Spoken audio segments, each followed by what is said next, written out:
Assalamualaikum warahmatullahi wabarakatuh. Sebelumnya, perkenalkan, saya Nisa Natasha, mahasiswi STIE PGRI Dewantara Jombang, Prodi Akuntansi KP1 2018 dengan NIM 1862148. Di sini saya akan membahas studi kasus resep Conagra untuk sistem sumber daya manusia yang lebih baik sebagai tugas EAS mata kuliah Sistem Informasi Manajemen yang dibimbing oleh Bu Beni Hartanti. Sebelum membahas lebih lanjut, di sini ada kerangka kerja dalam pembuatan rangkuman studi kasus. Yang pertama yaitu business challenge atau tantangan bisnis. Di sini ada manajemen, organization, dan teknologi. Yang ketiganya ini termasuk ke dalam information system. Lalu kemudian ditemukan business solution atau solusi bisnisnya. Untuk rangkuman studi kasus yang pertama, di sini ada business challenge. Conagra belum memiliki teknologi yang tepat. Dikatakan seperti itu karena untuk mendapatkan nilai maksimal dari bakat dan keahlian karyawan yang digaji per jam, di sini Conagra punya dua sistem, yaitu sistem inti dan sistem terpisah. Karena adanya dua sistem ini, informasi yang didapatkan menjadi terfragmentasi atau terbagi-bagi. Jadi sistem yang dimiliki Conagra ini tidak dapat mendukung pandangan seluruh perusahaan tentang SDM karyawannya. Lalu sistem yang dimiliki ini hanya bekerja sampai titik tertentu karena tidak terintegrasi. Maksudnya apa? Maksudnya adalah dari sistem tersebut tidak dapat digabungkan dengan mudah dengan data dari sistem lain untuk pelaporan yang lebih berwawasan dan tidak ada sistem pusat untuk mengelola atau menampung data. Pengaruhnya di sini tentu saja ke analisa dan pelaporannya, karena pelaporan akan sulit dilakukan ketika sistem Conagra ini terfragmentasi atau terbagi-bagi, sehingga sulit untuk mengumpulkan data yang diperlukan dari sumber yang berbeda tadi. Lalu yang kedua ada manajemen. Di sini pihak Conagra mengandalkan 33.000 karyawannya untuk menghasilkan dan mendistribusikan produknya. Conagra merupakan perusahaan makanan terbesar di Amerika Utara nih, yang menyediakan makanan cepat dan nyaman, camilan lezat dan makanan ringan. Ada 32 merek Conagra yang telah menghasilkan lebih dari 100 juta US dollar dalam penjualan retail tahunannya. Di sini Conagra dijelaskan bahwa mengandalkan 33.000 karyawannya untuk memastikan supermarket dan rak grosirnya dipenuhi oleh produk-produknya. Oleh karena itu, pihak manajemen menganggap sumber daya manusia sebagai pokok utama dalam keberhasilan usahanya. Karena SDM yang tepat mampu menjalankan strategi bisnis Conagra ini.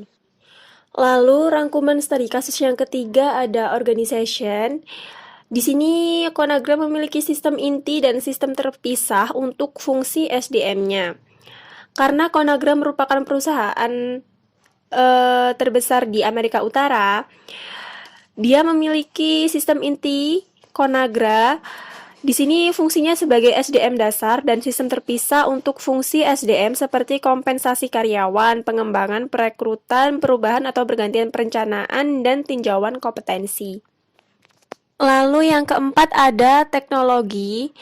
Di sini perangkat lunak bisnis komersial, kemudian sistem talenta komprehensif. Jadi Conagra itu menggunakan perangkat lunak bisnis komersial dan hanya yang lainnya itu dikembangkan sendiri. Maksudnya di sini adalah data dari satu sistem tidak dapat digabungkan dengan data dari sistem lain untuk analisis bakat atau kompetensi lengkap tentang karyawan. Di sini staf HR seringkali harus mengekstrak informasi dari berbagai sistem dan menyusun laporannya secara manual. Namun pada tahun 2013, perusahaan memutuskan untuk menghentikan sebagian besar sistem SDM yang ada dan menerapkan sistem manajemen talenta komprehensif.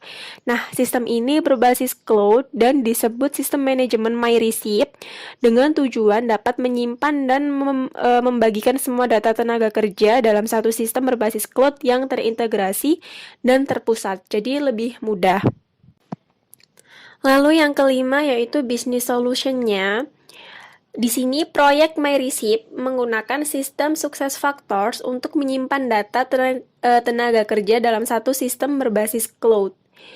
Di sini, Conagra membutuhkan sistem yang menunjukkan gambaran singkat tentang kumpulan bakat atau kompetensi dan menunjukkan perkembangannya untuk memenuhi kebutuhan bisnis di masa depan, sehingga diharapkan dapat melibatkan karyawan dan manajer dengan lebih baik, memberikan data yang lebih berguna, meningkatkan manajemen bakat, produktivitas, sehingga memilih sukses factors untuk manajemen SDM-nya.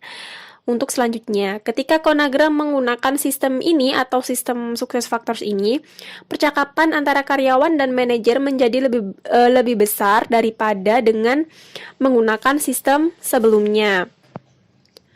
Dengan sistem sukses factors, MyReceipt memungkinkan Conagra untuk mengambil, menyimpan, dan berbagi perencanaan perubahan atau pergantian bakat atau kompetensi dan data lain yang sebelumnya tidak dapat diukur dan tidak mungkin dibagikan. MyReceipt juga menghilangkan 8 sistem HR sebelumnya dan mengurangi beban administratif dan inefisiensi lainnya. Dengan begitu, sistem sukses factors ini telah membantu meningkatkan HR ke level berikutnya dengan lebih mudah. Di Conagra juga telah membantu memfasilitasi percakapan antara manajer dengan karyawannya. Lalu untuk jawaban studi kasus yang pertama, kebutuhan informasi yang dibutuhkan dalam sistem baru MyReceipt. Yang pertama yaitu daftar 33.000 karyawan. Kenapa? Dibutuhkan data 33.000 karyawan lagi karena untuk melihat bagaimana setiap karyawan berkontribusi pada tujuan bisnis dan untuk mengetahui bagaimana pengaruhnya terhadap profit perusahaan. Sehingga dapat terlihat apakah perusahaan sudah benar-benar menempatkan orang yang tepat di sebuah organisasi. Lalu yang kedua yaitu 32 merek produk makanan Conagra yang sudah beredar selama ini. Lalu yang ketiga ada penjualan retail 100 juta US dollar per tahunnya. Dan yang keempat ada data kompetensi atau keahlian karyawan. Lalu untuk yang kedua, metode Conagra untuk membangun sistemnya. Di sini metode yang digunakan adalah otomatisasi. Kenapa? Karena Conagra selama ini sudah berkembang dengan melewati beberapa sistem. Yang awalnya menggunakan perangkat lunak bisnis komersial dan berakhir menggunakan sistem sukses factor setelah menggunakan beberapa sistem sebelumnya. Yaitu sistem sukses factors ini adalah perangkat lunak berbasis cloud milik SAP untuk manajemen SDM di Conagra. Lalu untuk soal nomor 3, jawabannya adalah Conagra menerapkan MyReceipt dalam 3 tahap. Di fase pertama selesai pada pertengahan 2013. Di sini Conagra meningkatkan interaksi secara keseluruhan dan menerapkan modul pembelajaran serta perubahan atau pergantian dan pengembangan sistem sukses factors. Yang pada fase keduanya selesai pada akhir 2013, Conagra menerapkan SAP sukses factors yang menerapkan analisa yang tenaga kerja, perencanaan tenaga kerja, perekrutan tenaga kerja, pemasaran, dan modul manajemen perekrutan umum. Lalu yang fase terakhir, selesai pada pertengahan 2014, Conagra menerapkan modul kompensasi sukses factors dan pembaruan sukses factors kinerja dan sasaran serta penyesuaian peringkat kinerja. Lalu untuk jawaban soal nomor 4, manfaat sistem baru ini dan mengubah kegiatan operasional dan pengambilan keputusan. Jawaban saya yang pertama yaitu memfasilitasi percakapan antara manajer dan karyawan.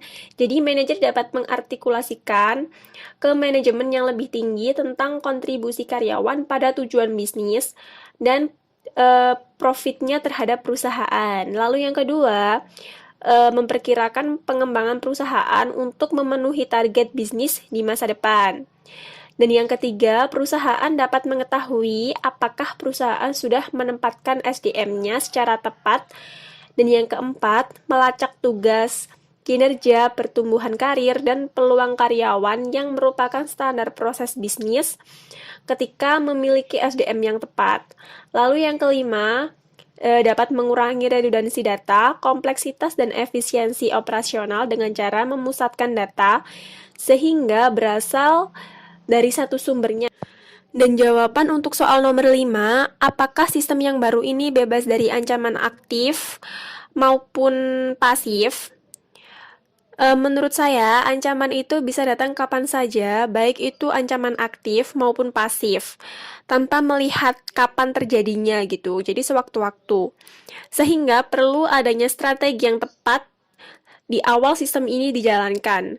Dan selama proses ini berjalan atau selama sistem ini dijalankan, perlu adanya pengawasan untuk menghindari permasalahan yang kemungkinan dapat merugikan perusahaan, apalagi sampai merugikan berskala besar. Jika suatu waktu terjadi kegagalan atau kesalahan, maka perlu adanya evaluasi untuk langkah ke depannya dan keamanan sistem tersebut perlu untuk ditingkatkan supaya tidak terjadi kesalahan yang sama terulang 2 kali. Sehingga perusahaan dapat meminimalisir ancaman apa yang sekiranya akan kena mengenai perusahaannya. Jadi sudah ada sudah ada bayangan atau strategi yang tepat untuk mengatasinya. Sekian, terima kasih. Kurang lebihnya saya mohon maaf. Saya akhiri. Wassalamualaikum warahmatullahi wabarakatuh.